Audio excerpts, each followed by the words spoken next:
أعوذ بالله من الشيطان الرجيم. بسم الله الرحمن الرحيم. والتين والزيتون وطور سينين وهذا البلد الأمين لقد خلقنا الإنسان في أحسن تقويم ثم رددناه أسفل سافلين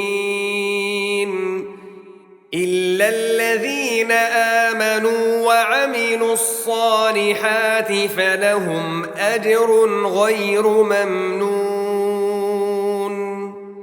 فما يكذبك بعد بالدين أليس الله بأحكم الحاكمين